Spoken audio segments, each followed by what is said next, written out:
ಆತ್ಮೀಯ ವಿದ್ಯಾರ್ಥಿಗಳೇ, ತಮಗೆಲ್ಲ ದ್ವಿತೀಯ ವರ್ಷದ ಆರಂಭಕ್ಕೆ ಸ್ವಾಗತವನ್ನು ಕೋರ್ತಾ ಇದ್ದೇನೆ. KLE ಸಂಸ್ಥೆಯ JI ಬಾಗೇವಾಡಿ ಕಾಲೇಜ್ ಹಮ್ಮಿಕೊಂಡಿರುವಂತಹ ಈ ಆನ್ಲೈನ್ ಟೀಚಿಂಗ್, ಇದರಲ್ಲಿ ಇತಿಹಾಸ ವಿಷಯವನ್ನು ನಾವು ಇವತ್ತು ಚರ್ಚೆ ಮಾಡಲಿಕ್ಕೆ ಹೊರಟಿದ್ದೇವೆ. ಅದರಲ್ಲಿ ಈಗಾಗಲೇ ನಿಮಗೆ ನಾನು ಇತಿಹಾಸ ವಿಷಯದ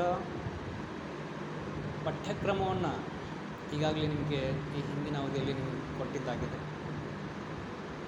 ಪ್ರಥಮ ವರ್ಷಕ್ಕೆ ನಾವು ಹೋಲಿಕೆ ಮಾಡಿದಾಗ ದ್ವಿತೀಯ ವರ್ಷದಲ್ಲಿ ಒಂದು ವ್ಯತ್ಯಾಸವನ್ನು ನಾವು ಕಾಣ್ತಾ ಇದ್ದೇವೆ. ಅದೇನು ಅಂತಂದರೆ, ಪ್ರಥಮ ವರ್ಷದಲ್ಲಿ ನಾವು ಜಾಗತಿಕ ಇತಿಹಾಸವನ್ನು ಅಧ್ಯಯನ ಮಾಡಿದ್ದೇವೆ. ಆದರೆ ದ್ವಿತೀಯ ವರ್ಷದಲ್ಲಿ ಕೇವಲ ಭಾರತದ ಇತಿಹಾಸವನ್ನೇ ನಾವು ಇವತ್ತು ಚರ್ಚೆ ಮಾಡಲಿಕ್ಕೆ ಹೊರಟಿದ್ದೇವೆ, ಅಧ್ಯಯನ ಮಾಡಲಿಕ್ಕೆ ಹೊರಟಿದ್ದೇವೆ. ಅದರಲ್ಲಿ ವಿಶೇಷವಾಗಿ ಭಾರತದ ಇತಿಹಾಸ ಹೇಗೆ ಪ್ರಾರಂಭವಾಯಿತು, ಹೇಗೆ ಹಲವಾರು ಹಂತಗಳನ್ನು, ಮೆಟ್ಟಿಲುಗಳನ್ನು ದಾಟಿತು, ಈ ವಿಷಯದ ಕುರಿತು ನಾವು ಚರ್ಚೆ ಮಾಡಲಿಕ್ಕೆ ಹೊರಟಿದ್ದೇವೆ. ನಮ್ಮ English ವಿದ್ಯಾರ್ಥಿಗಳಿಗೋಸ್ಕರವಾಗಿ I welcome all PU second year students. In the last class we have discussed, have given a syllabus of PUC second year arts. There is a change comparing to the first year. In the first year we have discussed world history, on that origin of earth, various civilizations, rise of new religions, various Roman Greek civilizations. After that we have discussed Islam, after that Christianity. Like this, various histories, among them world wars, UNO, all these things we have discussed in the first year. In the present year, in the second year, we are going to discuss only Indian history. In Indian history, already I have given a syllabus. According to that, in the first topic, there is introduction. In the introduction, how Indian history it was started,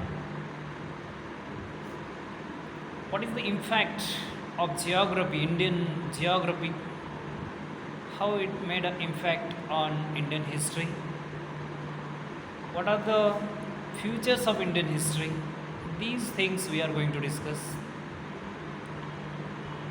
And in the second topic that is Stone Age and Metal Age. In the second topic, Stone Age, how this Stone Age was began, what are the important features of Stone Age, and which are the sites we have found in India regarding that.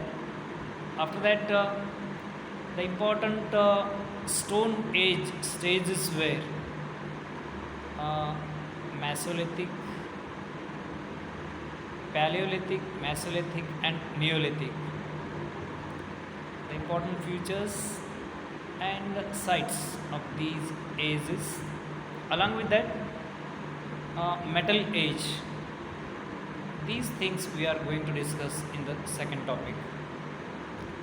ಪ್ರಥಮ ಅಧ್ಯಾಯದಲ್ಲಿ ನಾವು ಭಾರತದ ಇತಿಹಾಸ ಹೇಗೆ ಪ್ರಾರಂಭವಾಯಿತು, ಭಾರತಕ್ಕೆ ಈ ಹೆಸರು ಹೇಗೆ ಬಂತು, ಭಾರತದ ಹಲವಾರು ಹೆಸರುಗಳು ಯಾವ್ಯಾವು, ತದನಂತರ ಭಾರತದ ಇತಿಹಾಸ ನಿರ್ಮಾಣವಾಗುವಲ್ಲಿ ಭಾರತದ ಭೌಗೋಳಿಕ ಸನ್ನಿವೇಶ ಇದು ಹೇಗೆ ತನ್ನದೇ ಆಗಿರುವಂಥ ಒಂದು ಪರಿಣಾಮವನ್ನು, ಪ್ರಭಾವವನ್ನು ಬೀರಿದೆ ಅನ್ನೋದ್ರ ಕುರಿತು ಪ್ರಸ್ತುತ ಮೊದಲ ಅಧ್ಯಾಯದಲ್ಲಿ ನಾವು ಚರ್ಚೆ ಮಾಡಲಿಕ್ಕೆ ಹೊರಟಿದ್ದೇವೆ.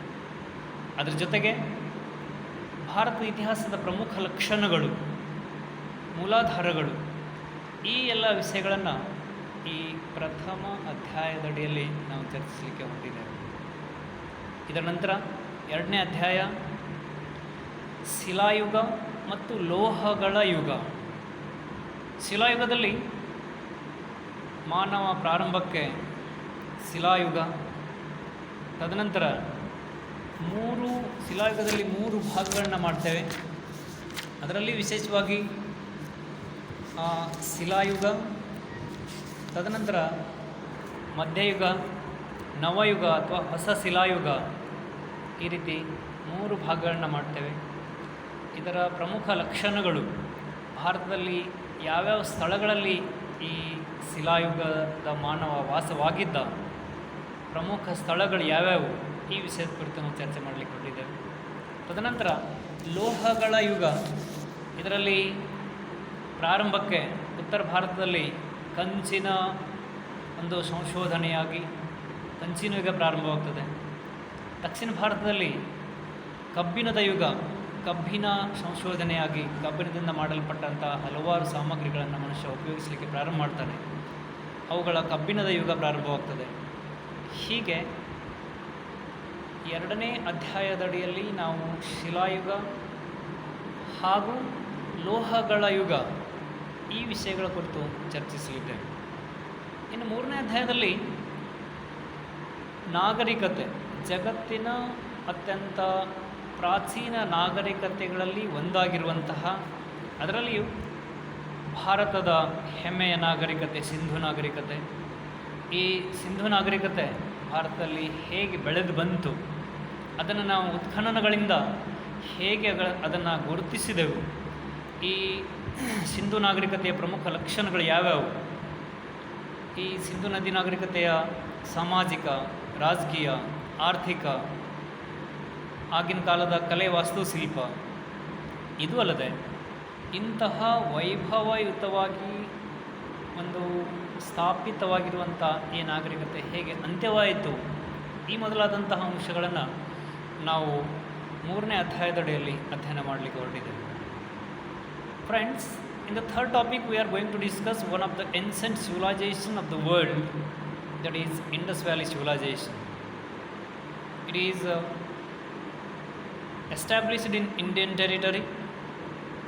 How this Indus Valley civilization it was established, the important features of Indus Valley civilization, the political condition, social condition, economic condition, religious condition, and one of the great Indus Valley civilization, how it came to an end. These things we are going to discuss in the third chapter. After that, in the fourth chapter, in the later, the in India, its own history will begin, and this history we have divided into three parts. Among them, the first part, that is ancient era. Second part, medieval era, and third part, modern era. Like this, Indian history again it was divided into three parts. Among them, the first one, ancient era. In the ancient era, it is a fourth chapter. In this, we are going to discuss 4.1, that is Vedic culture. In the Vedic culture, how this Vedic culture it was started, the origin of Vedic culture, the important features of Vedic culture, social, economic, religious, and political condition of Vedic culture we are going to discuss. After that, 4.2, that is rise of new religions. India given birth to the various religions. The four big religions they have originated in India. Among them, the first one, Jainism. How this Jainism it was originated, and the founder of Jainism, his life and teachings, important features of Jainism, these things we are going to discuss. Along with that, second thing, that is Buddhism. How this Buddhism was originated in Indian territory, who was the originator of Buddhism, the life history of Buddha, Gautam Buddha, his teachings, and what are the how this Buddhism it was spreaded in Indian territory. These things we are going to discuss. After that, one more important dynasty which was ruled over Indian territory, that is Mauryaans.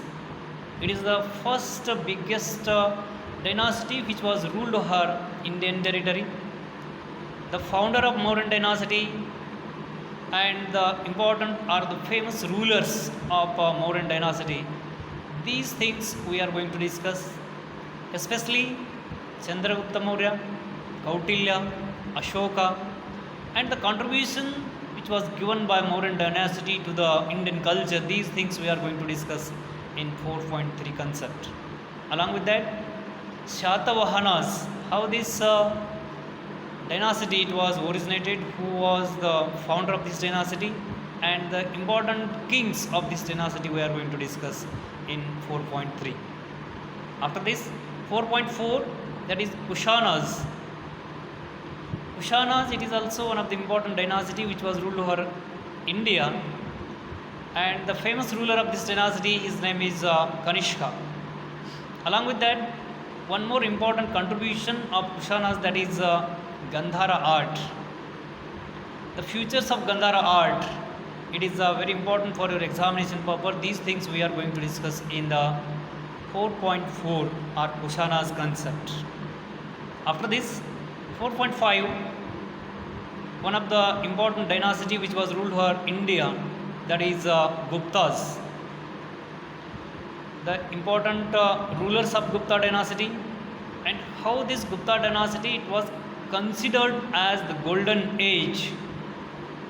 What was the contribution given by Gupta people, Gupta kings, and these things, how it was considered as a golden age in the history of India.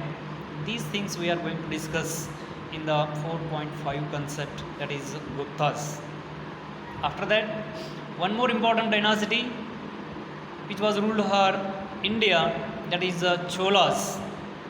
The Chola dynasty ruled over southern part of Indian territory. The important kings of this dynasty, those were Rajaraja Chola, Rajendra Chola. One more important contribution of Cholas, that is village administration of Cholas. It is a very important concept of this chapter. Along with that, Chola, they have given a very big contribution, great contribution to the Indian culture, that is village administration. Uttara Meruru inscription, Parantaka, he constructed this inscription, and this inscription provide us a valuable information regarding the village administration of Chola. These things we are going to discuss in 4.6 concept. After that, 4.7, Vardhanas.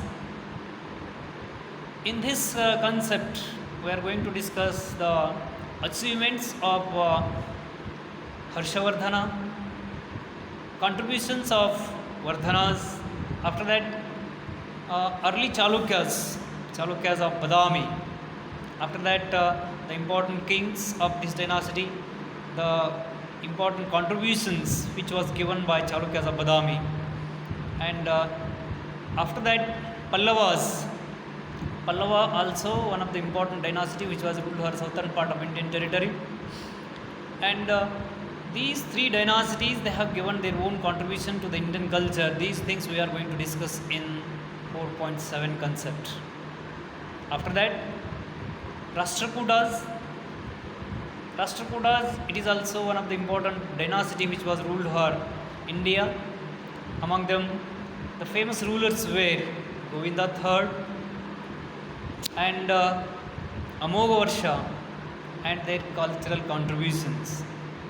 Rashtrakutas, they have given a rememberable contribution to Indian culture, that is Kailasanatha temple, which was constructed at Ellora, Ajanta and Ellora. It is one of the important concepts we are going to discuss in Rashtrakutas. After that, later Chalukyas and Hoysalas. These two important dynasties.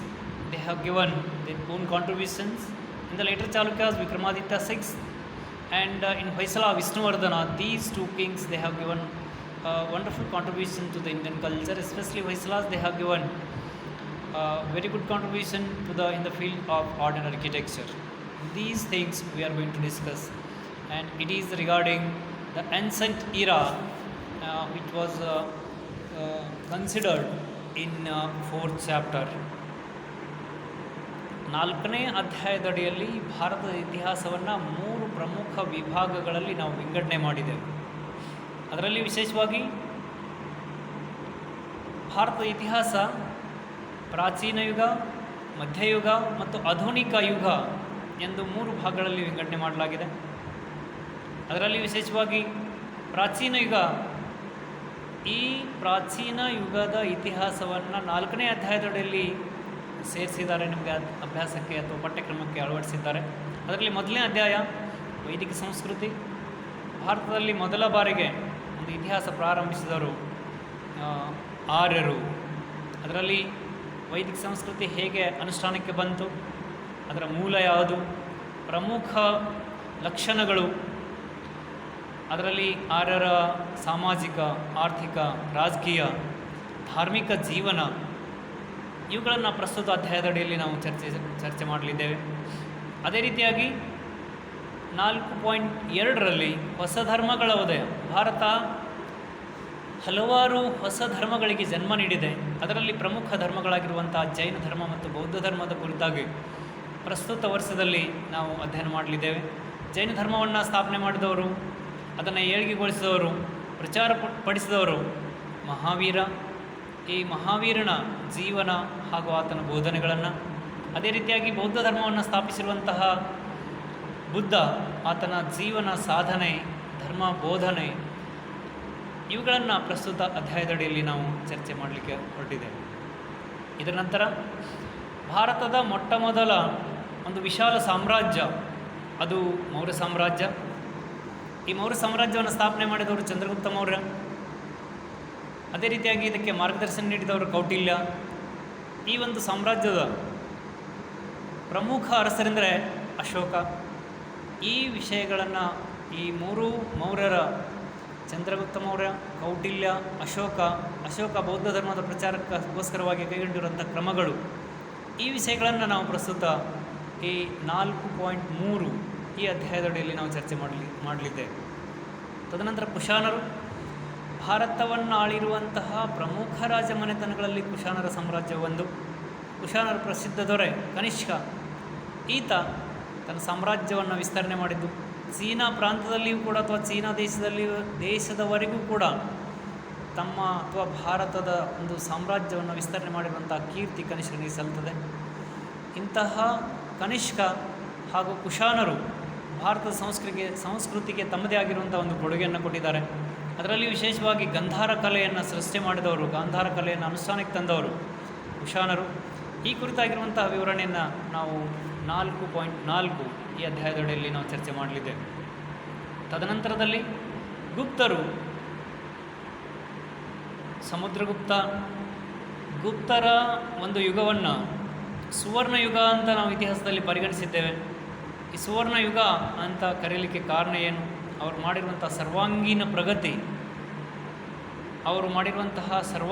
ಪ್ರಗತಿ, ಅದಕ್ಕೋಸ್ಕರವಾಗಿ ಗುಪ್ತರ ಯುಗವನ್ನು ಸುವರ್ಣ ಯುಗ ಅಂತ ಕರೆಯಲಾಗಿದೆ. ಈ ಅಂಶಗಳನ್ನು ನಾವು ಪ್ರಸ್ತುತ 4.5 ಈ ಅಧ್ಯಾಯದಡಿಯಲ್ಲಿ ನಾವು ಚರ್ಚೆ ಮಾಡಲಿದ್ದೇವೆ. ಇದರ ನಂತರ ಚೋಳರು ದಕ್ಷಿಣ ಭಾರತದಲ್ಲಿ ಸ್ಥಾಪನೆ ಮಾಡಿರುವಂಥ ಒಂದು ಪ್ರಮುಖ ಸಾಮ್ರಾಜ್ಯ. ಇದರಲ್ಲಿ ರಾಜರಾಜ ಚೋಳ, ರಾಜೇಂದ್ರ ಚೋಳ. ಚೋಳರು ಇತಿಹಾಸದಲ್ಲಿ ಪ್ರಖ್ಯಾತ ಅಥವಾ ಪ್ರಮುಖ ಸ್ಥಾನವನ್ನು ಪಡೆದಿದ್ದಾರೆ. ಇದಕ್ಕೆ ಕಾರಣ ಏನು ಅಂತಂದರೆ ಚೋಳರ ಒಂದು ಆಡಳಿತ ಪದ್ಧತಿ. 1ನೇ ಪರಾಂತಕನ ಉತ್ತರ ಮೇರೂರು ಶಾಸನ ಇದು ಚೋಳರ ಆಡಳಿತ ವ್ಯವಸ್ಥೆಯನ್ನು ನಮಗೆ ತಿಳಿಸಿಕೊಡ್ತದೆ. ಮೊಟ್ಟ ಮೊದಲ ಬಾರಿಗೆ ಪ್ರಜಾಪ್ರಭುತ್ವ ಮಾದರಿಯಲ್ಲಿ ಸರ್ಕಾರವನ್ನು ಹಳ್ಳಿಗಳಲ್ಲಿಯೇ, ಗ್ರಾಮಗಳಲ್ಲಿ ಸ್ಥಾಪನೆ ಮಾಡಿರುವಂಥ ಕೀರ್ತಿ ಈ ಚೋಳರಿಗೆ ಸಲ್ಲುತ್ತದೆ. ಇಂತಹ ಚೋಳರ ಇತಿಹಾಸ ಹಾಗೂ ಅವರ ಗ್ರಾಮಾಡಳಿತವನ್ನು ಪ್ರಸ್ತುತ ನಾವು 4.6 ಈ ಅಧ್ಯಾಯದ ಅಡಿಯಲ್ಲಿ ಚರ್ಚೆ ಮಾಡಲಿದೆ.